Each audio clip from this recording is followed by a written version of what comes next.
ओम श्री गुरुवे नमः।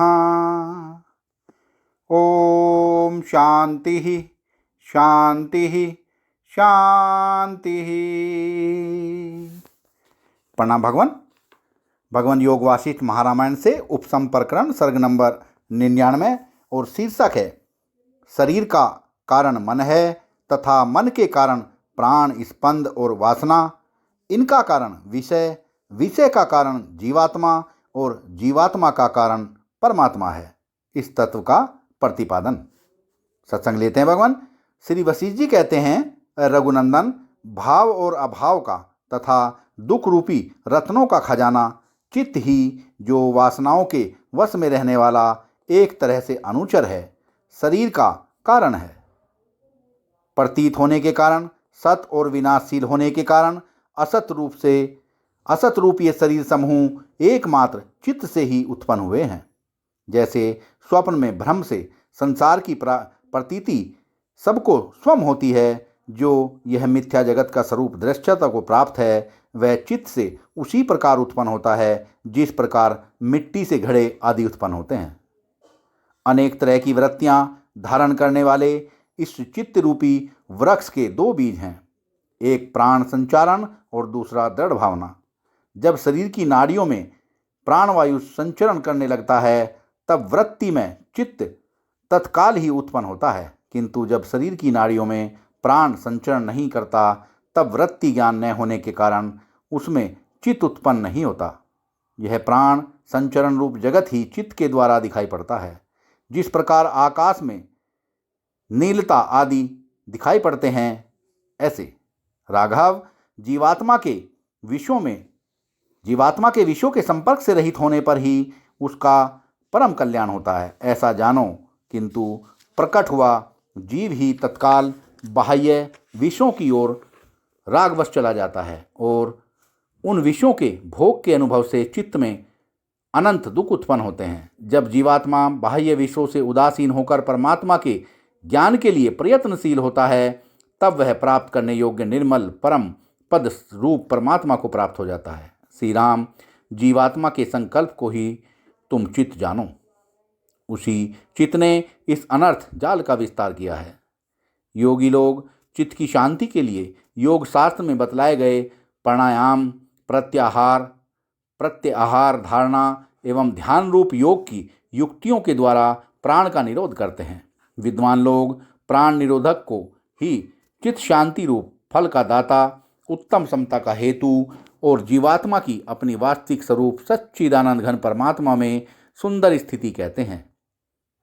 महाभाव, श्री राम, तीव्र संवेग से आत्मा के द्वारा जिस पदार्थ की भावना की जाती है, तत्काल ही वह जीवात्मा अन्य स्मृतियों को छोड़कर प्रदूप ही हो जाता है। वासना के अत्यंत वशीभूत और तद्रूप हुआ वह जीवात्मा जिस किसी को देख लेता है, उस सब को अज्ञान से सदस्तु मान लेता है और वासना के वेगवश अपने स्वरूप को भूल जाता है। फिर वह वास्तविक आत्मज्ञान से रहित जीवात्मा भीतरी वासनाओं के अभिभूत होकर विश्व से अभिभूत पुरुष की तरह अनेक मानसिक आपत्तियों से व्याकुल रहता है। श्री राम, जिससे देह आदि अनात्मा में आत्म भावना रूप और अवस्तु संसार में वस्तु भावना रूप अयथार्थ ज्ञान होता है, उसको तुम चित्त जानो।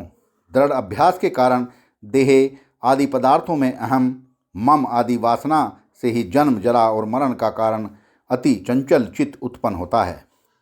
जब निरंतर वासना का अभाव होने से मन से रहित हो जाता है, तब मन का अभाव हो जाता है, जो परम उप्रति स्वरूप है। जब जग प्रदूप वस्तु में किसी पदार्थ की भावना नहीं होती, तब शून्य हृदय आकाश में चित्त कैसे उत्पन्न हो सकता है। श्री राम, मैं तो यही मानता हूँ कि आसक्ति से विनाशशील जगद्रूपी वस्तु में वस्तु तत्व की भावना करना मात्र ही चित्त का स्वरूप है। बाह्य वस्तुओं के अस्मरण रूप साधना का अवलंबन करने से जो समस्त दृश्य जगत के अभाव की भावना और परमार्थ वस्तु परमात्मा का अनुभव होता है, वह अचित कहा जाता है। अतः जिस महामति पुरुष को संसार से उत्पन्न विषय रस स्वाद में स्मरण से विषयों में आसक्ति उत्पन्न नहीं होती, उस पुरुष का चित्त अचित्ता रूपता को तथा विशुद्ध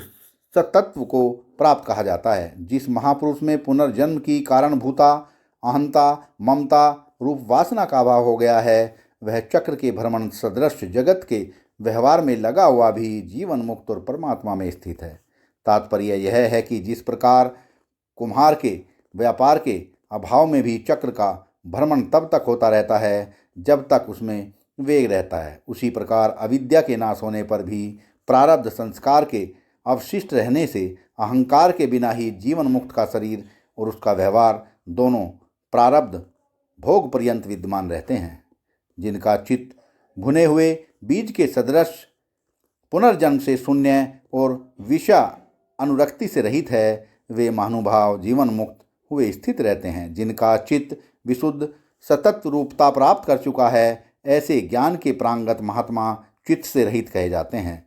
प्रारब्ध का क्षय हो जाने पर वे सच्चिदानंद घन परमात्मा में विलीन हो जाते हैं। वासना का उधरगति स्वभाव होने से वह जीवात्मा के शोभकारक कर्म से प्राण स्पंदन का उद्योधन करती है और उससे चित्त उत्पन्न होता है एवं स्पंदन धर्म वाला होने से हृदयगत राग आदि गुणों का स्पर्श करके प्राण जीवात्मा का उद्योधन करता है और क्रम से चित्त रूपी बालक उत्पन्न होता है। श्री राम वासना और प्राण स्पंद दोनों चित्त के कारण है। उनमें से किसी एक का लय हो जाने पर दोनों का और उनके कार्य चित्त का विनाश हो जाता है। जैसे विदेह मुक्त ज्ञानी का वासना सहित चित्त और प्राण ब्रह्म में विलीन हो जाता है, उसी प्रकार वासना और प्राण स्पंदन इन दोनों का कारण विषय है, क्योंकि उसी के संबंध से वे दोनों स्फुरित होते हैं। हृदय में प्रिय और अप्रिय शब्द आदि विषयों का चिंतन करके ही प्राण स्पंदन और वासना दोनों आविर्भूत होते हैं। इसलिए विषय ही इन दोनों का बीज अर्थात कारण है। जिस प्रकार मूल के उच्छेद से वृक्ष तत्काल नष्ट हो जाता है, उसी प्रकार विषय चिंतन का परित्याग करने से प्राण स्पंदन और वासना दोनों ही तत्काल समूल नष्ट हो जाते हैं। रघुनंदन, जीवात्मा ही अपनी धीरता का परित्याग करके अपने संकल्प से विषय रूप सा बनकर चित्त का बीज रूप हो जाता है, ऐसा जानो। जिस प्रकार तिल तेल से रहित नहीं है, उसी प्रकार जीवात्मा से रहित कोई भी विषय नहीं है, क्योंकि जीवात्मा सब विषय में व्यापक है। इसलिए बाहर और भीतर कोई भी पदार्थ जीवात्मा से अलग नहीं है। अपने संकल्प से चेतन जीवात्मा ही प्रस्फुरित होता हुआ स्वयं पदार्थ को देखता है। जिस तरह स्वप्न में अपना मरण और भिन्न देश में स्थित दोनों अपने संकल्प से ही होते हैं, उसी तरह जागृत कालीन पदार्थ भी जीवात्मा के संकल्प से ही होते हैं। रघुनंदन, जिस विवेक अवस्था में अपने पारमार्थिक स्वरूप का अनुभव होता है, वह अपने संकल्प से हुआ स्वरूप अनुभव भी जगत जाल अर्थात स्वप्न के सदृश ही हैं, क्योंकि सच्चिदानंद ब्रह्म अनुभव करने वाला, अनुभव करने योग्य और अनुभव इन तीनों से ही रहित है। अतः उस अनुभव को जगत जाल कहना उचित ही है। जैसे बालक को अपने संकल्प से ही प्रेत का और मनुष्यों को स्थानों में पुरुष का भ्रम होता है, वैसे ही संकल्प से उत्पन्न भ्रम से ही चेतन जीवात्मा की पदार्थ रूपता होती है, वास्तव में नहीं। यह भ्रांति ज्ञान मिथ्या है। वह यथार्थ परमात्मा से उसी प्रकार विलीन हो जाता है जिस प्रकार रज्जु और चंद्र के निर्दोष दर्शन से रज्जु में सर्प भ्रांति और एक चंद्र में दो चंद्र रूपों की भ्रांति विलीन हो जाती है। पहले देखा हुआ या न देखा हुआ जो पदार्थ इस जीवात्मा को भासता है, विद्वान को उस विवेक वैराग्य रूप प्रयत्न द्वारा मिथ्या समझकर उसका बाध कर देना चाहिए। इस जड़ जगत रूप दृश्य का बाध न करना ही इस बड़े भारी संसार के साथ संबंध जोड़ना है। यही बंधन है। इस संसार के संबंध से रहित होना ही मोक्ष है। यह महात्माओं का अनुभव किया हुआ निश्चय है, क्योंकि इस जड़ दृश्य जगत का चिंतन ही जन्म रूप अनंत दुखों का हेतु है और उस दृश्य चिंतन से रहित होकर सच्चिदानंद परमात्मा में स्थित रहना ही पुनर्जन्म रहित अक्षय सुख का हेतु है। सत्संग को विराम देते हैं भगवान। प्रणाम भगवान।